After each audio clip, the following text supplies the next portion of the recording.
Hey y'all, welcome to Off the Beaten Path. My name is Kush. My name is Breezy. On our podcast, we explore the great outdoors and the Second Amendment with a blend of culture, comedy, and conversation. And oh yeah, come back to me.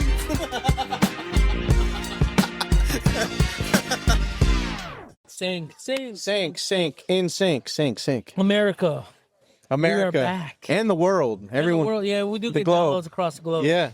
Guys, we're here with at the NRA 2026 in Houston. Yep. We're here on Voices of the Second Amendment, Media Row, as we like to call it, if you work in the industry.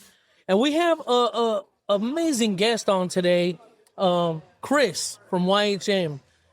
Go ahead and introduce yourself, man. Yeah, guys. So I'm happy to be here. Thanks for having me on the show. And yeah, I'm Chris Graham. I'm the current president and CEO of Yankee Hill Machine Company. Yeah, let's go. Hold on. Let's go. Let me get Yeah. You can hear it. No headphones. Yeah. A lot of people don't like to hear how they sound. So, I know I sound terrible. I'm just used to it. so tell us, man. Tell us about what you got. Yeah, What you bringing brought today. you brought some stuff. Yeah, I brought some stuff today. Awesome. So for those who aren't familiar, we introduced our Victra line of suppressors last year at SHOT Show with the Victra 12. Yep. So that was our first foray into shotgun suppressors, and it was extremely well received. I've got compliments from people all over the industry as well as the customer base on that. Let's go. And so the logical next step for it was a 20 gauge version debuted in SHOT Show this year. Yeah. So we've got the 12 on the bottom, and it's 12-inch configuration, which is how it ships, and then the 20 on the top, and it's 10-inch configuration. Now, how do you clean the inside of that? So the entire thing comes apart into the individual baffles. Really? Yes. Oh, Let's go. Now, really? that serves two purposes. One is for cleaning, like you mentioned, and two is this is actually a modular suppressor also. Okay. So you can take this down in 2-inch increments. In the case of the 12, from 12 inches to 6 inches, and in the case of the 20, from 10 inches all the way down to 4 inches. In what instances would you want to No do that, way. like for practicality? So it's basically for the shooter to be able to cater exactly what they want out of the shotgun and out of the suppressor. So if you've got a really long barrel and you're going bird hunting and you don't want to be adding an extra, foot to your rifle or shotgun, you can shorten it up and make it a little bit more maneuverable. Yeah. If you've got, a home defense gun that's nice and short, you keep by the bedside, but you want it to be as quiet as possible in case you have to rip off a round, then keep it in its longest configuration and get the most sound reduction. Man, go ahead. I love that y'all did it modular like that. That's amazing. And go ahead. What is I'm as a sound audio guy, right? Yeah. I'm wondering what is the difference? Like, what's the decibel level difference from it Reduction. being Well, at I think at that level, it's sound pressure, no? You're no longer measuring decibel? Well, we're measuring decibels, so we're measuring the pressure levels, yeah. Okay, yeah. Yeah, Is so- it I guess what's from it at its lowest, smallest form to how it ships? Like, what's the difference there? Yeah, so even in their smallest form, which is the 6 is what we recommend on the 12 gauge, we're still at like 140 decibels. And its full-length configuration, we're talking like low 130s, like 135, 136-ish. No way. And even better performance on the 20. The 20 is honestly just silly. And its full configuration, we're in the low 130s. And in its 4-inch configuration, like, in the size of your hand shotgun suppressor, we're still like 139 decibels. Is it machined, like all in-house, the baffles? Like Yep. We all machined all in-house. So the parts that you can see right now are the aluminum outer shells, and then each one of those shells has a steel funnel, which basically keeps all of the shot, kind of aligned and contained until it actually reaches the muzzle end, which is where we have our choke, and then it goes out into the atmosphere like it's designed to. That's cool. Dude, that is impressive. Yeah. Because we are audio guys, we graduated from audio school, like, stuff like this. There's another company somewhere in the space that I heard has a very specific term in regards to the ear. But there's people like on social media, it's not truly a suppressor, it doesn't really suppress the sound, or it's not a silencer. I don't care what the hell people decide to call it. It does what it's supposed to do. Yes. It reduces the break of sound and when you're firing a firearm. It's a gun muffler is what it is. That's Yeah, it. yeah. Exactly. Do you have any audio guys on board that like help with fine tune the suppressor? Not so much fine tuning. I mean, we've got obviously, audio equipment to do the measurements and things like that. But it's one of those things where it's so subjective tonally, Yeah. especially for people in the shooting industry, because honestly, half of us are deaf anyway. So, we're trying to help prevent that. And Yeah. the brain's rotting from Yeah, medical tenfold. stuff. Well, I was a DJ and audio, so like I've been blaring music or shooting guns. You go home. Everything sounds suppressed to you, right? They're like, dude, where's your ears at? Yeah. Man, I'd love to. Like, how long was it from like someone saying, you know, it'd be cool, you know, if we came up with this, like ideation to actually execute, come into market with this. So that was a really long time. So I had kind of like a half-baked idea, napkin sketch in my head for a shotgun suppressor for a long time. And we finished up our last big project, which was the Bad Larry, the 338 suppressor. And I said, guys, I want to do something totally different. You know, we've been doing, you know, center fire and rim fire suppressors forever. I want to take a stab at a shotgun suppressor. That's cool. And so I kind of explained to them my idea and gave them my napkin sketch. And I said, you know, I don't even know if this is going to work, but this is kind of what I want to, you know, my baseline. I want to see what you guys come up with. And, you know, I'm sure you can do something better. And they're like, yeah, I'm sure we can do something better too. We're degreed engineers. Yeah. You're creative at heart. I need to draw this. Give us that napkin. No, that's awesome, man. I love that. You know, the first time we heard of y'all, we were at a range day in Georgia. I don't remember whose it was, but we were at a range day in Georgia. Yes. And we actually met your team there. And we're like, I had never heard of the company. Because, Was it during a hurricane? Yes. CanCon. Yes. Yeah, I think the first CanCon was CanCon. Yeah. That's a good call. That's a good call. Yeah, they were out there laying down bales of hay to try to keep the mud under control. The quietest event in the space. CanCon. CanCon. But yeah, that's fun. That's like right here. Firing, be there soon. Firing through your product was really it was cool. Yeah, it was. So now I know there's been a change of the guard. I kind of looked into a little bit of the story of YHM. I know before you guys were going by Yankee Hill Machining, right? Yep, Yankee Hill Machine. Yep. So how long have you been sitting in your position now? I've been in my position as the sole owner for 2 years now. Nice. So I'm still kind of getting used to wearing all the hats. I used to share that responsibility with my brother, but he wanted to pursue different goals in life. So now it's just me at the helm. So you're taking the torch along. Yep. How did you get into the firearm space? So that's a much longer story. Okay. So when my grandfather started the company, they were a screw machine shop, and it's exactly what it sounds like. They made screws and nuts and bolts and threaded rods and things like that. And the name actually comes from where they started the business. Yankee Hill. It was locally known as Yankee Hill, was that neighborhood. No, you won't find it on a map or anything like that, but everybody in the area knew what that was. Yeah. And so while we unfortunately are Yankees, that's where the name comes from. That's cool. And so my grandfather was a veteran. He was a forward observer in the Korean War.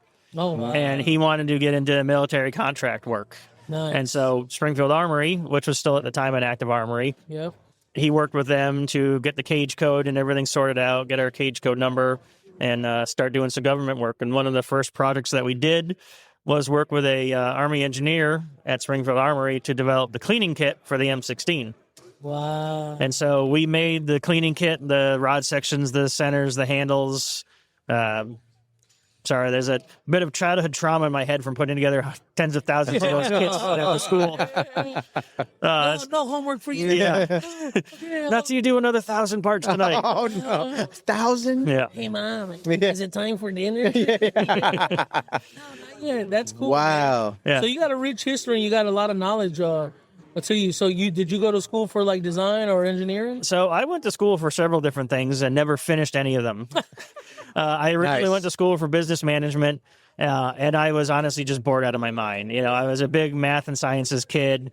And so, when I started taking like accounting classes and stuff like that, I was like, yes, I know that this number is bigger than the other one. I understand basic math. And so I was really bored. And so I transferred into an engineering program. Cool. And kind of the same thing happened there. I knew I wanted to be a mechanical engineer because I wanted to design, widgets and things like this. I knew I didn't want to design. I can't get away from math. Yeah. I knew I didn't want to design, bridges and highways and buildings and stuff like that. But I spent 2 years in that program doing all of the mandatory stuff where, it's introduction to electrical engineering and introduction to civil engineering. And after 2 years of that, I called my dad up and I was like, Dad, I feel like I'm actually getting dumber at school. I think I want to come back to work. Yeah. And He said, "Okay, we'll get you on a plane to SHOT Show next week." And that was my first SHOT show. No way. Hey, When so was how that? long was that? Yeah, That was, I think, 22 years ago at this point. Wow. Yeah. Hold on. there we go. We need some sounds, Can't hear it, you know, some sound headphones effects. are They're going off. happening though. Yeah, we can see them. Visually. We see some meters. Wow, so 22 years of SHOT Show. Yeah. That's a rich family history Yeah, as far as man. like even just the entrepreneurship grind, because you know that's a thing now. Man, Being that's an entrepreneur serious. now is like Yeah. terrified, but man, really back in the day, to be a small business owner, it was almost like a kind of like a look down your nose. Yeah. It's a type of thing. Yeah. Yeah, well, I mean, my grandfather and his business partner, they quit their jobs at the battery factory and said, we're going to do this, and hopefully it works because everything we have is invested in this. And if it doesn't, we lose everything, our house, our everything. Everything. Yeah. Livelihood. Yeah. So, okay, so this came out a few months ago at SHOT Show. Yep. What else are you guys working on, or is it super under wraps right now? We're working on a whole bunch of different things. None of them are far enough along where I can really talk about them. Cool. Yeah, I respect that. You know, but we're looking at things in the additive manufacturing space to see if 3D printing has a home with the YGEM product line. Okay. So some new things there, some old things there as well. Trying to do things just differently and see if we can, make a better mousetrap. Sure. We are machinists at heart. My family's been doing it for 75 years. Yeah. But I'm not blind to the fact that new technologies are out there that may be better served. Yeah. So I will say this, our podcast, we're a funnel into the space. Most podcasts in our space essentially feed conversations already existing within the space. Yeah. Ours is designed to bring people who are looking to explore the outdoors and the Second Amendment and bring them in. So that said, obviously, as a new shooter, we're not new shooters, but as a new shooter, there is this whole wow, suppress shooting. One of our friends who's now, he's a massive influencer now. His whole thing is be civilized, shoot suppress, right? Yeah. And so talk a little bit about what are some entry-level suppressors that you would recommend to I know there's the plinking, the 22 stuff. Yep. But what would you say to the average person? Do you have anything catered towards That doesn't know where to start. entry level? Yeah, and There's suppressors. some that are $1,000, some that are a few $100. Anything that YHM offers. Well, none of ours are going to be $1,000. The most expensive suppressor we make is the V12 and the Bad Larry, and those are sub $1,000. Yep. We're talking $350 to $400 for a 22 to get in there and start shooting. 22 LR, 22 mag, 17 HMR. Yeah, that's not bad. Good plinking. We've talked about getting a few suppressors because, man, honestly, he has a pretty massive backyard. And And I'm unincorporated, so we should be good. And both our hog hunts were suppressed. And it's one of those things, right? You become bougie. Yeah. You're once you shoot suppressed, you're like, oh man, that thing's not suppressed. I don't even really want to fire that. I don't want the noise, the concussion. I like a seatbelt. Yeah. I don't really want to drive with it. But it's true. Once you know, it's one of those things. It always looked cool to me, right? I always, because I think of movies, right? Any mob movie I saw, they're clapping guys in the parking lot, walking with the suppress, and I'm like, yo, that's sick. Is that really how well it does? It does. We've suppressed 22. Yeah, that's about as close to Hollywood as you can get. 100%. Yeah, that that's is the good. quote, That's a folks. bar. That's it. Hollywood is different from the real. There it is. Yeah, you're not going to be John Wick shooting at somebody in a subway and then you got 500 passerbys have no idea something's happening. Reading the paper still, people are getting clapping. I thought I heard something. Yeah, that's good, man. I love I was going to ask the price point on those, so that's good. They're both sub $1,000. Yeah, and that's our MSRP. Street fights is usually $150, $200 less than that. So wow, that's cool. But you bring up a great point about new shooters. So suppressed firearms are a fantastic way to get people into shooting because you're trying to learn the discipline, but you're also trying to learn it safely. Yeah. And if you have someone, especially a new shooter or a younger kid, if they're afraid of the boom, the bang, and the recoil, they're going to be flinching. They're not going to have good trigger control. They might even be closing their eyes when they take the shot. Yeah. If you can get the scariness and some of that recoil and sound out of there, they can focus better on the fundamentals and become better shooters. Right. That's a great point. Yeah. Hold on, let me. Yeah, that's a great point. Maybe a little less intimidating. Yeah. That's going to be the quote for this episode. Yeah, that's good stuff. So I don't know if you've seen, but we like roll out quotes from all of our guests. Yep. Because, honestly, I know the world is designed right now, digital, to scroll. Yeah. We decided, in addition to the scroll content, we're going to do image quotes to slow people down. Yeah. And that's proven to be really cool because, it's cool to have people on our podcast that are not only providing information for the listeners, but if you're actually just scrolling on our feed or on any feed, something slow down. Well, who the hell is this guy? Funnel them through. That's more the business lingo. The business lingo. Put on that hat. Let me take off this hat. Put on. Can we? Go ahead. Well, I want to switch gears at some point. I don't know if we're ready to switch lanes. No, we're flying. Okay. We're already halfway through all right. this thing. Can we talk music a little bit? Yeah, sure. Get into that bag. Like what? I don't know. Are you a hunter? You get out and hunt a lot? I don't have the patience for real hunting. Okay. I've done some ranch hunts and things like that. We've done some company-sponsored hunts. Okay. I'm not a morning person, and I'm not a patient person. I like shooting targets because I know they're there. I like shooting clays because, there's something actually going on happening. Okay. Hunting upland birds. That wasn't a music question, but I was going to ask. So we'll play this scenario when you're designing stuff. Oh, that's a good one. I was going to go road trip because I know we lock in to our playlist on the road trip. Starting the road trip off, got a few hours ahead of you. What are you queuing up first? So this changed recently in the last couple of years because my wife and I recently bought a motorhome, and so we're doing a lot more traveling in that. Okay, sweet. And so, whether it's actually playing or not, as soon as I start the motorhome up, Holiday Road starts playing in my head from the vacation movie. That's good. Yeah, that's good. Yeah, so whether that actually comes on the radio or not, that's in my head. And then it's usually shortly followed up by Eastbound and Down. Oh. Classic. Classic. Yeah. Yeah, nice. And then usually after that, my wife gets bored and she takes control of the playlist and we're listening to a podcast. Nice. So it's some kind of true crime, horror, murder, something terrible is happening to somebody for the next 6 hours while I'm driving. You stop at the rest stop like, all right, go. Yeah. We were listening about truck stop murders for 4.5 hours, and now I got to go to the bathroom. You're giving her advice. If you would have had a YHM suppressor, you don't want to hurt it. Turn it into a Hollywood scam. Babe, we're at Buc-ee's. Come on. All right, I guess so. Okay, that's good. So, where are you guys still located in the Northeast? Yeah, we're still located in Massachusetts, about 15, 20 minutes from where it all started. Nice. Yeah, we moved into a new location in fall of 2017. Let's go. And that is only 10 minutes away from the old plant, which we've been in since the early 60s. So. Wow. And you know what I wanted to ask? Hold on. I have to ask this. Ax it. Let me ask this question. All right. The tax stamps, right? Yeah. How has that affected biz? I mean, that's been fantastic for business. Yeah. There's always been three main barriers to entry in the suppressor world. It was the wait time when it was 10 months to a year. It was a $200 tax because you're already buying, let's face it, a fairly expensive, luxury product. Yeah. And then, the registration and the forms and all that. So what is the wait time now? Wait time now is like 3 to 5 days in most cases. No way. Yeah. 3 to 5 days. Yeah, it's as close to just over-the-counter transfers as we've ever gotten.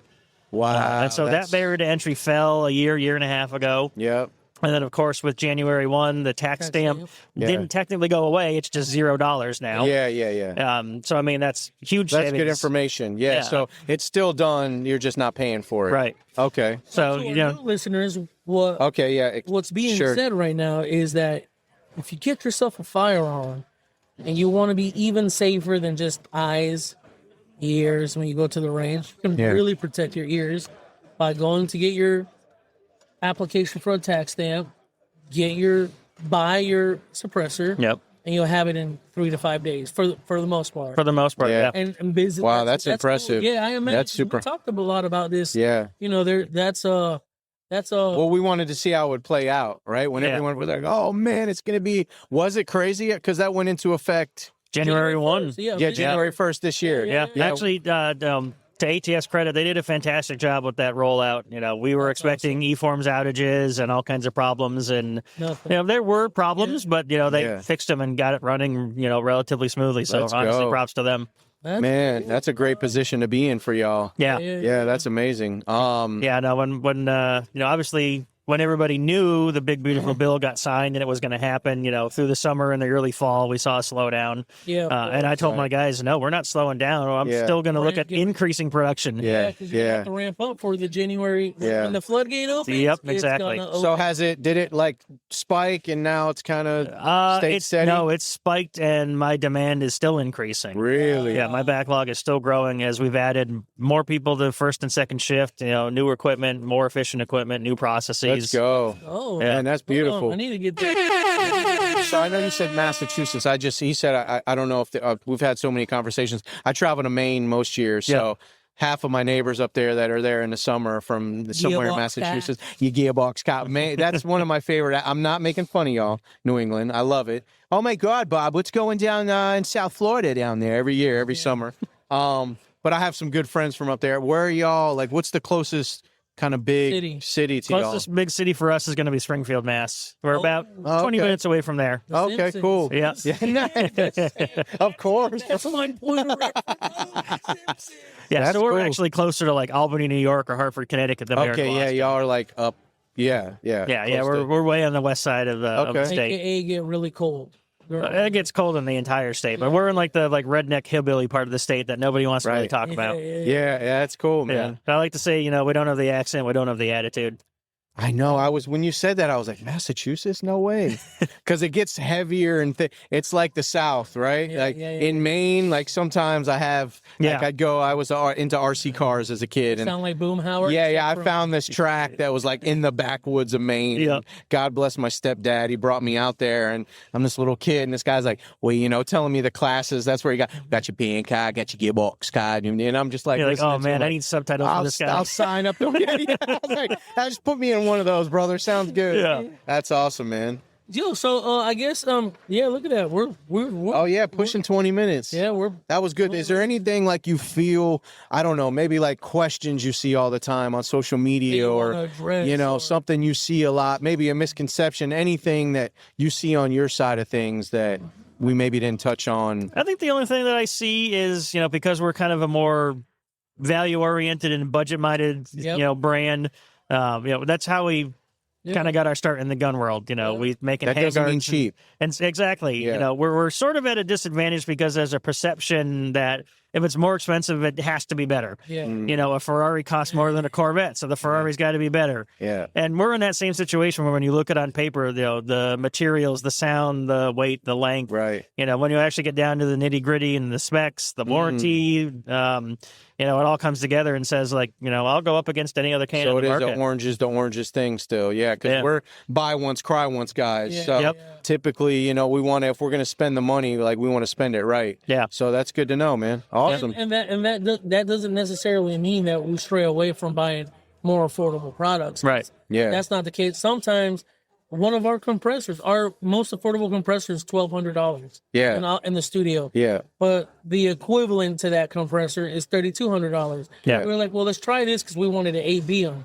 Then we're like, it's like, this actually sounds amazing. Freaking close. Yeah. Like, let's keep it. And so we have, two of them? Yeah, Two compressors at the studio? And so it's like, man, what was the bar you said?